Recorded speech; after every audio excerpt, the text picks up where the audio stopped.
मुंशी प्रेमचंद की कहानी स्त्री और पुरुष। विपिन बाबू एक कवि थे जिन्हें दुनिया में सबसे ज़्यादा सुंदर रचना महिलाएं ही लगती थी। इनकी कविताओं में सिर्फ महिलाओं के रूप, सुंदरता और यौवन की ही तारीफ हुआ करती थी। जैसे ही किसी महिला का जिक्र होता तो ये अलग और सुंदर सी कल्पनाओं की दुनिया में चले जाते थे। इन्होंने अपने जीवन में एक ऐसी ही सुंदर महिला की कल्पना की थी। विपिन बाबू के मन में था कि उनकी पत्नी फूल सी कोमल, सूरज जैसी चमक, कोयल सी आवाज़ और सुबह की लाली से शोभित हो। अब विपिन बाबू के कॉलेज की परीक्षा भी खत्म हो गई थी। विपिन के लिए कई सारे रिश्ते आ रहे थे। एक दिन विपिन के मामा ने उसकी शादी तय कर दी। विपिन का मन लड़की देखने का था। उसे देखना था कि जैसी पत्नी की वो कल्पना करता है वो वैसी है या नहीं। विपिन ने मामा से अपनी होने वाली पत्नी को देखने का निवेदन किया, लेकिन मामा ने उसे कहा कि वो बहुत ही सुंदर है, उन्होंने उसे खुद देखा है। मामा की बातों पर भरोसा करके विपिन ने शादी के लिए हाँ कर दी। शादी का दिन भी आ गया। मंडप के पास बैठा विपिन अपनी पत्नी को देखने के लिए उतावला था। होने वाली पत्नी को उसने गहनों से सजा हुआ देखा। चेहरे पर घूंघट, हाथों और पैरों की सुंदर उंगलियां देखकर उसके मन को थोड़ी राहत मिली। दूसरे दिन विदाई के बाद जैसे ही डोली विपिन के घर पहुंची तो वो तुरंत अपनी पत्नी को देखने के लिए दौड़ा। तब उसकी पत्नी पालकी से बाहर घूंघट उठाकर देख रही थी।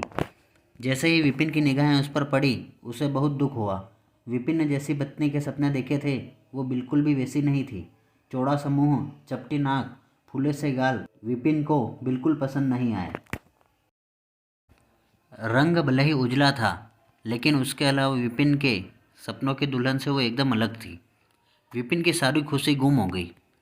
उसे मामा पर काफ़ी गुस्सा आया, जिन्होंने लड़की की तारीफों के पुल बांधे थे। सबसे पहले उसने मामा से लड़ाई की, उसके बाद ससुराल वालों से और फिर अपने घर वालों से। विपिन के मन में हुआ कि इस महिला के साथ किस तरह से पूरा जीवन बिताऊंगा। इसके साथ पूरा जीवन मुझे कांटों भरे लगेगा। मैं सोच भी नहीं सकता कि ऐसी महिला से मेरी शादी हो गई है। मेरे क्या ख्वाब थे और क्या हो गया। भगवान को मेरे साथ ही ऐसा करना था। फिर उसके मन में हुआ कि शादी मैंने ज़बरदस्ती तो नहीं की थी। अब इस लड़की को क्या पता था कि पत्नी को लेकर मेरे क्या सपने थे। इसमें इसका क्या दोष है। इस सोच के बाद भी विपिन का दिल उसे स्वीकार करने को तैयार नहीं था। वो घंटों श्रृंगार करती, अपने बाल संवारती थी, लेकिन विपिन के मन को बिल्कुल भी नहीं भाती। विपिन हरदम उससे दूर भागता था और उसकी पत्नी पूरी भाव के साथ उसकी सेवा करना चाहती थी।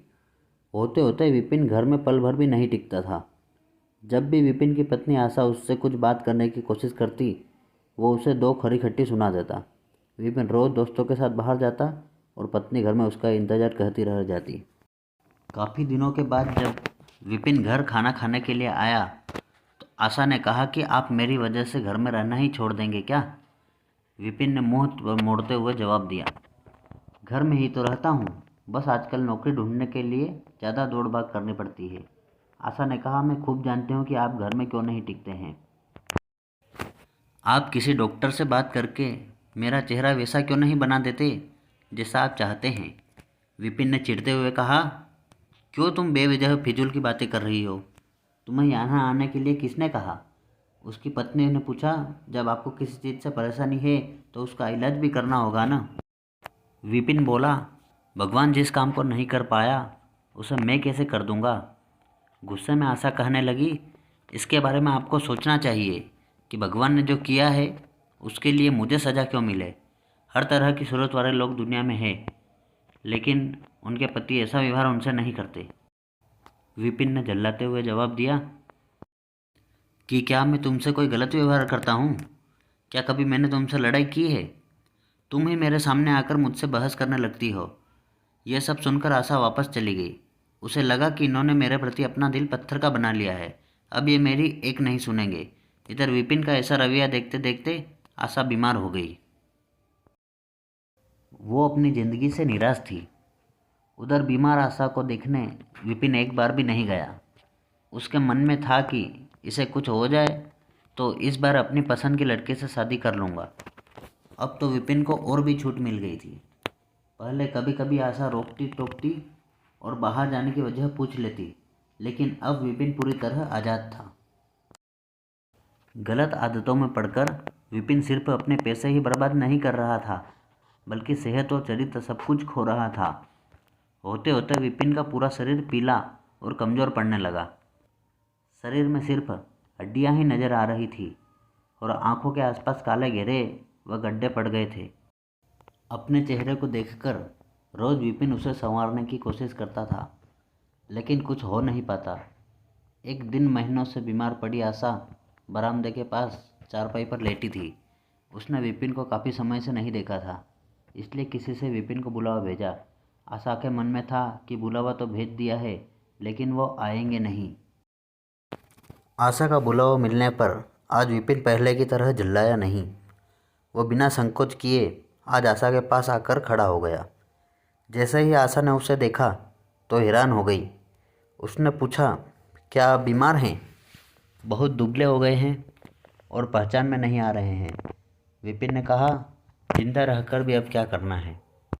आशा ने नाराज होते हुए विपिन का हाथ पकड़कर चारपाई पर बैठा दिया और बोली, दवाई क्यों नहीं करते? आज आशा के इस तरह उसे खींचने पर विपिन नाराज नहीं हुआ। उसके व्यवहार में वो कड़वाहट नहीं थी, उसका गुस्सा जैसे पिघल गया था।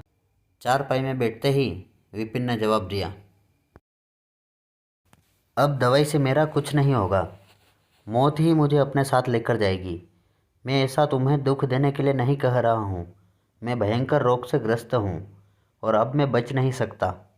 इतना कहते ही विपिन चारपाई पर बेहोश होकर गिर गया। उसका पूरा शरीर कांपने लगा और पसीना पसीना हो गया। विपिन की यह हालत देखकर महीनों से बीमार पड़ी आशा झट से बिस्तर से उठ गई। वो पानी लाकर विपिन के चेहरे पर मारने लगी, लेकिन उसे होश नहीं आया। शाम तक विपिन का मुंह टेढ़ा हो गया और शरीर में कोई हरकत नहीं थी। यह लकवा था जिसकी चपेट में विपिन आ गया था। इस रोग में बीमार आशा ने विपिन की खूब सेवा की। लगातार 15 दिन तक विपिन की स्थिति नाजुक बनी रही। दिन रात एक करके आशा द्वारा की गई मेहनत रंग लाने लगी। विपिन की हालत कुछ संभली, लेकिन अभी भी आशा अपनी गोद में सुलाकर ही विपिन को दवाई पिलाती और खाना खिलाती थी। इन सब में वो अपनी तबीयत को जैसे भूल ही गई थी। शरीर बुखार से तपता था, लेकिन उसे विपिन की स्थिति के सामने खुद की सेहत की कुछ भी नहीं लगती थी। अब विपिन के दोनों पैरों में थोड़ी ताकत आने लगी थी।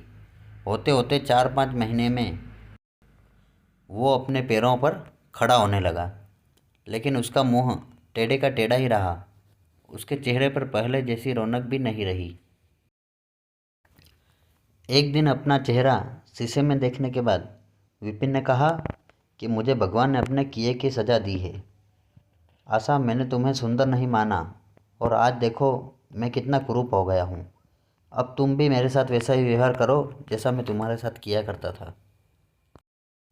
आशा ने हंसते हुए पति से कहा, आप मेरी आंखों से देखोगे तो पता चलेगा कि आप में कोई अंतर नहीं आया है। आप पहले जैसे थे अब भी वैसे ही है। विपिन बोला, अच्छा बंदर जैसा मुंह दिख रहा है और तुम कहती हो कोई अंतर नहीं आया है। तुम्हें मालूम है ना, भगवान ने मुझे मेरी करने की सज़ा दी है। सब ने खूब जतन किए, लेकिन विपिन का मुंह सीधा नहीं हो पाया। पति के पैर पर खड़े होने के कुछ समय बाद ही आशा ने घर में पूजा रखी, क्योंकि उसने भगवान से विपिन के लिए मन्नत मांगी थी। पूरे मोहल्ले के लोग विपिन के घर में जमा थे। भजन संगीत चल रहा था। तभी आशा की एक दोस्त ने उससे पूछा, अब तो तुझे अपने पति का चेहरा देखने की इच्छा नहीं होती होगी, कैसा टेढ़ा हो गया है मुंह। गंभीर आवाज़ में आशा बोली, मुझे तो कुछ फर्क नहीं आता है। उसकी दोस्त ने पलटकर कहा, चल झूठी, ऐसा थोड़ी होता है, बातें मत बना ज़्यादा। फिर आशा कहने लगी, सच कह रही हूँ, मुझे उनकी आत्मा मिली है जो उनके रूप से बढ़कर है और मैं हमेशा उनकी आत्मा को ही देखती हूँ। विपिन कमरे में दोस्त के साथ बैठा था। तभी उसके एक दोस्त ने बरामदे की तरफ खुलने वाली खिड़की खोल दी। उसने विपिन से पूछा, आज तो यहाँ कई खूबसूरत लड़की है, बता तुझे कौन सी अच्छी लग रही है। विपिन ने कहा, खिड़की बंद कर दो और जहाँ तक रही पसंद की बात, तो मुझे वही पसंद है जिसके हाथ में फूल की थाली है। दोस्त ने पूछा, तेरे चेहरे के साथ पसंद भी खराब हो गई है क्या? मुझे तो वो दूसरों से कम खूबसूरत लगती है। विपिन बोला, मैं उसकी आत्मा को देख रहा हूँ। वो हर किसी की सूरत से ज़्यादा सुंदर है। तब उसने पूछा, अच्छा यही तुम्हारी पत्नी है क्या? विपिन ने कहा, हाँ बिल्कुल, यही वो देवी तुल्य महिला है। कहानी से सीख, व्यक्ति की बाहरी सुंदरता नहीं बल्कि मन की सुंदरता देखनी चाहिए। बाहरी सुंदरता कभी भी फीकी पड़ सकती है, लेकिन जिसका मन सुंदर है वो व्यक्ति हमेशा ही सुंदर रहता है।